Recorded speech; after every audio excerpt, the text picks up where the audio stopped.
Kita 5 menit saja ke depan berpikir merenungi apa yang saya sampaikan. Teman-teman sekalian, kita ini sebagai orang beriman tahu dunia ini akan dilaluin. Kita tidak akan berlama-lama di sini. Jangan sampai dunia ini menjadi target utama. Berantem gara-gara tanah, berebutan karena warisan, berebutan karena jabatan, kadang-kadang berebutan hanya karena masalah pasangan hidup.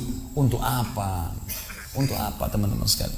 Dunia ini mungkin di mata antum kelihatan besar kalau dekat. Misal, saya tidak tahu bapak-bapak mengerti nggak? Kalau ibu-ibu biasanya langsung mengerti kalau masalah contoh-contoh perhiasan. Kalau ada orang punya berlian, besarnya seperti bola pingpong, kaya nggak? Rupanya ada juga bapak-bapak yang paham. Itu kaya luar biasa nih. Kalau dia punya berlian seperti bola basket, kaya nggak? Coba taruh berlian yang seperti bola basket itu di tanah, terus antum naik pesawat ke atas. Makin jauh, kelihatan enggak? Orang yang perebutkan tanah 1000 kali 1000 meter, 1 hektar, berapa hektar, tumpah-tumpahan darah. Padahal kalau dia naik pesawat hilang semua tuh. Mobil mewah, bangga-banggaan dengan mereknya. Kalau kita naik pesawat kayak gentong-gentong lagi jalan. Cuma hiasan dunia. Apa yang mau dikejar? Gitu kan? Seorang mukmin tahu dunia hanya fasilitas saja untuk mengejar akhirat. Akhirat yang abadi teman-teman. Akhirat yang abadi, kejar di sana. Walad darul akhiratu lahiyal hayawan, kata Allah. Darul akhirah, tempat akhirat adalah kehidupan yang abadi. Di akhirat kata Nabi SAW, kalau seorang mukmin masuk ke dalam surga, tidak ada capek, nggak ada gangguan orang, nggak ada sedih, nggak ada penyakit, nggak ada buang air besar, nggak ada buang air kecil. Makanan dan minuman yang dimakan ahli surga yang tidak dibutuhkan oleh tubuhnya akan keluar dalam bentuk keringat yang lebih wangi dari bau kasturi. Gak ada lagi masa tua, gak ada masa anak-anak.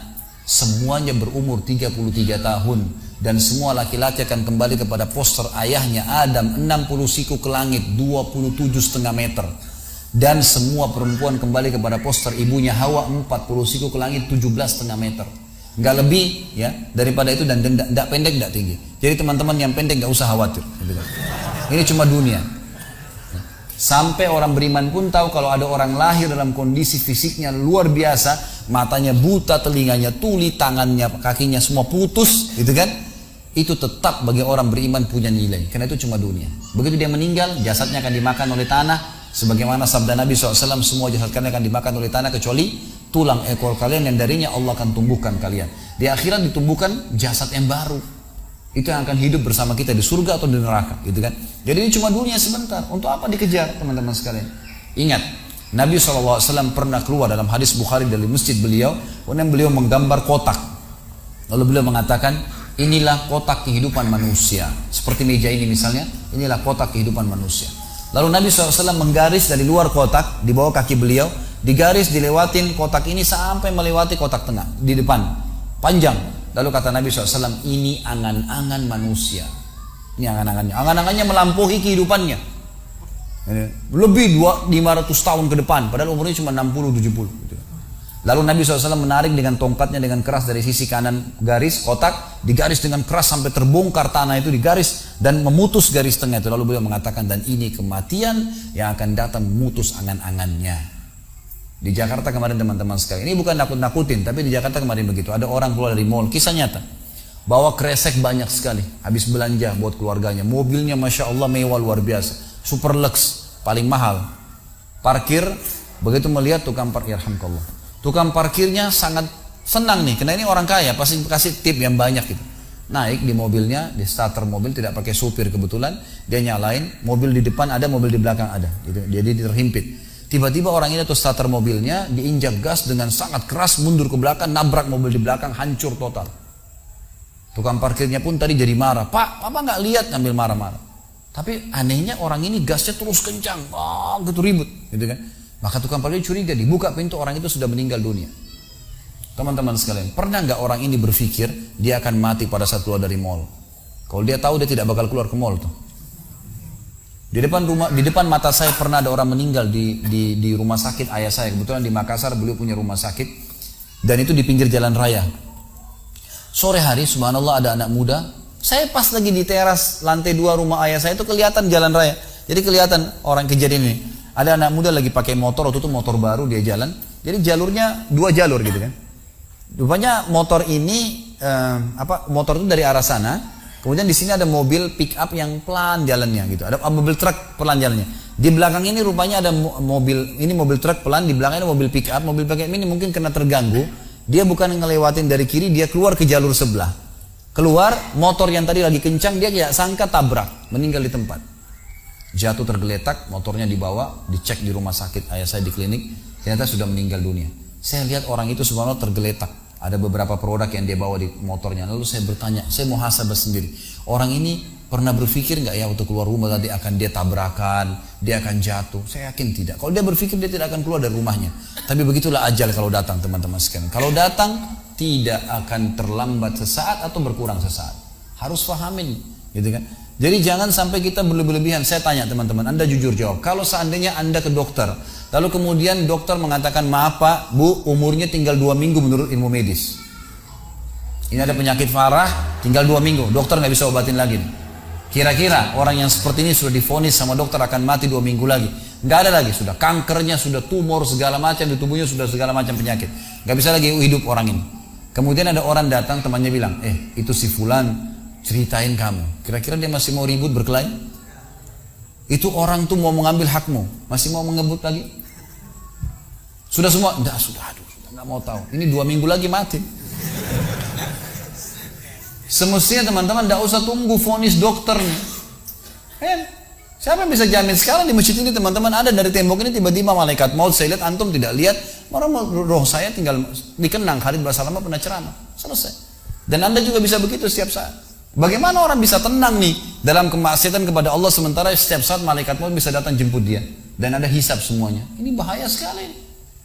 Baik, saya pernah mengadakan pelatihan teman-teman sekalian di masjid yang besar. Masya Allah mungkin seperti ini malah lebih besar. Lantai 2 juga seperti ini dan penuh. Di lantai 2 itu ada banyak ibu-ibu akhwatnya. Saya bicara masalah kematian selama 2 jam materi lengkap. Kemudian setelah itu sebelumnya saya bilang sama panitia tolong supaya lebih hidup suasananya, siapkan kebutuhan jenazah. Meja, kain kafan sama menyan-menyannya semua. Kemudian di sebelah masjid buatin liang lahat. Baik Ustaz, dibuatlah. Selesai saya ceramah 2 jam, saya bilang, Bapak Ibu sekalian, saya mau ajak Anda 5 menit coba menjadi jenazah. Ada yang mau? Sempat ada yang angkat tangan depan saya. Kebetulan teman kita ini, saudara kita tukang batu. Adiknya dia kembar anak SMA sering ikut pengajian saya gitu. Dia hadir juga. Dia bilang, saya Ustaz. Baik, silahkan. Pak, saya minta tolong satu hal ya. Kalau Bapak naik nanti di atas meja ini, dibungkus dengan kain kafan oleh panitia, tutup mata Anda dan bayangkan Anda sudah mati dan dengarkan apa yang saya ucapkan.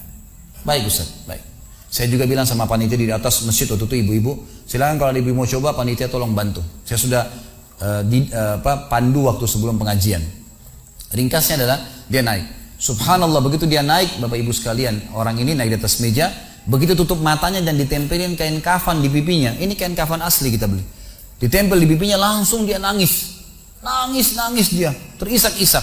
Lalu kemudian panitia taruh tangannya di dadanya, harus dibungkus gitu kan. Lalu saya bilang, Pak, coba renungin sekarang Anda sudah mati dan hiruk-pikuk di masjid ini ada orang nangis. Kebetulan adiknya dia yang kembar ini murid saya duduk di sebelah kiri kanannya dan membayangkan benar kakaknya meninggal. Mereka betul-betul menangis gitu. Ada jemaah-jemaah juga yang lain pada nangis. Hanya saya bilang hiruk-pikuk masjid ini yang sedang menangis, ada yang sedang ngobrol, ini anggap di rumah Anda pada saat Anda meninggal dunia. Dan Anda tidak bisa protes. Gak bisa bilang saya tidak mau, jangan ribut, gak bisa lagi. Udah. Panitia pun menaruh tangan kanan di atas tangan kiri, kita nggak bisa protes taruh di dada. Dibungkus dengan kain kafan pun nggak bisa. Baik, Pak, bayangkan semua peluang amal saleh yang semestinya Anda bisa kerjakan, sholat malam, sedekah bakti dengan orang tua, baca Quran, sholat berjamaah, yang Anda sia-siakan dan Anda menyesal kenapa tidak kerjakan sekarang. Dan bayangkan semua peluang dosa yang Anda tidak sia-siakan. Kesempatan zina, berzina, kesempatan dusta-dusta, kesempatan riba-riba, semua dikerjakan. Dan Anda tidak sempat taubat dan Allah akan hukum Anda sekarang. Itu Bapak Ibu sekalian, saya tidak karang-karang dia sampai nangis-nangis Bapak ini. Terus dia nangis. Lalu saya bilang, tolong panitia datangkan geranda jenazah. Datangkan. Baik Pak, sebentar lagi kami akan angkat badan Anda di geranda ini dan kami akan bawa Anda ke liang lahat sebelah masjid. Diangkatlah dia. Saya bilang, Pak, renungin, resapi tubuh Anda kesentuh dengan geranda ini. Gitu kan. Ditutuplah lalu dipikul. Lalu saya pandu pakai mic, saya bilang, Pak, inilah detik-detik terakhir Anda bersama kami. Terus sesalin perbuatan-perbuatan dosa yang Anda pernah lakukan, peluang-peluang ibadah Anda sia-siakan. Sampai tiba di luar masjid, saya turun ke liang lahat, saya buatin sendiri tanah, kemudian saya buatin kubangan, lalu diturunkan dia. Setelah diturunkan, saya suruh tutup matanya, kemudian ditutup dengan kain. Saya keluar, lalu saya pakai mic, saya bilang, Pak, buka matanya. Inilah rumah Anda sekarang. Walaupun rumah Anda 1000 kali 1000 meter di dunia, kembali ke 1 kali 2 meter. Ini tempat Anda sekarang. Dan sebentar lagi malaikat akan datang menanyakan kepada Anda pertanyaan-pertanyaan yang Anda sudah tahu. Selesai. Berapa mungkin sekitar hitungan detik. Ini semua proses kurang dari 5 menit teman-teman sekalian. Lalu saya bilang, buka. Dibuka kain tersebut. Lalu saya bilang, teman panitia bantu. Bapak ini keluar. Keluar dia. Waktu dia keluar dari kuburan, liang lahat itu teman-teman, sempoyongan. Kayak orang yang sudah pusing gitu. Keluar. Kemudian saya bawa ke masjid. Saya pegang tangannya masuk ke masjid. Duduk. Lalu saya kasih mic. Pak, tolong ceritakan pengalamannya kepada jemaah jadi jenazah 5 menit. Itu dia pegang mic, gemetaran. Ustaz, saya tobat. Saya durhaka sama orang tua. Saya nggak sholat. Saya begini. Ini dia lupain, ada ribuan jemaah depannya nih. Dia nangis-nangis. Sebutin semua kesalahannya. Semua pada banyak ikut nangis. Dia kayak orang ketakutan betul. Gitu kan. Baik, selesai. Saya panggil siapa lagi yang mau coba? 2, 3, 4 orang. Rata-rata semua begitu keadaannya. Gitu kan. Alhamdulillah mereka sadar seketika pada saat itu. Lalu kemudian saya bilang, penutupan, ada bahkan ibu-ibu yang coba di atas pingsan, ibu itu.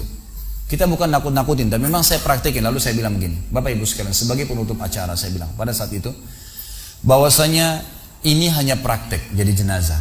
Tapi ini ya akan datang satu waktu Anda dibungkus kain kafan tidak bisa kembali lagi. Sekarang masih bisa kembali beramal soleh. Dan ini pernah diperingatkan oleh Hasan Basri rahimahullah. Beliau pernah ngantar jenazah diikuti oleh seseorang. Lalu Hasan Basri tanya, wahai fulan, kalau seandainya jenazah ini tiba-tiba hidup sekarang, apa yang dia kerjakan? Kata orang ini, tentu dia akan sholat, dia akan puasa, dia akan ngaji, dia akan kerjakan ibadah-ibadah. Kata Hasan Basri, kenapa?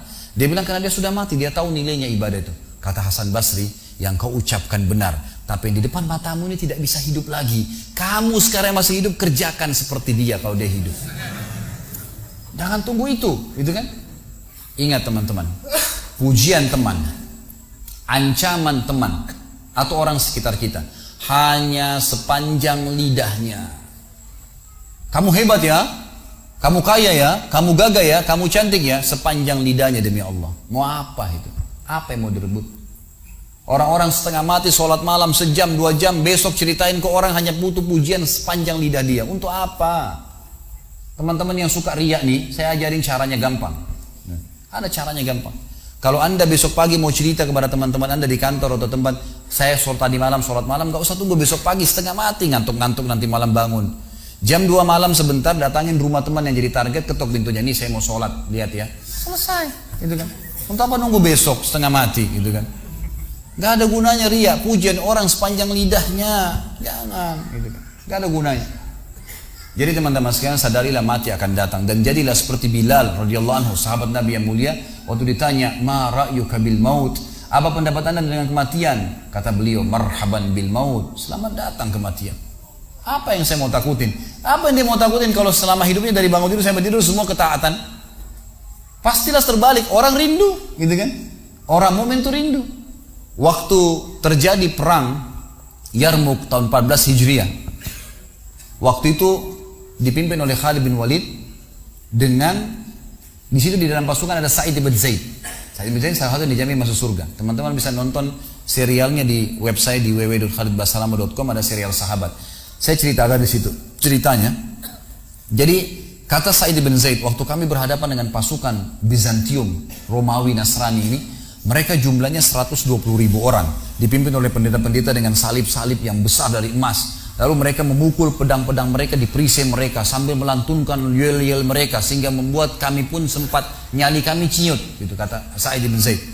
Lalu subhanallah, datanglah Abu Ubaidah bin Jarrah, pimpinan perang yang lain, mengatakan, ya muslimin beginilah, begitulah, semangatlah, pahala jihad disampaikan.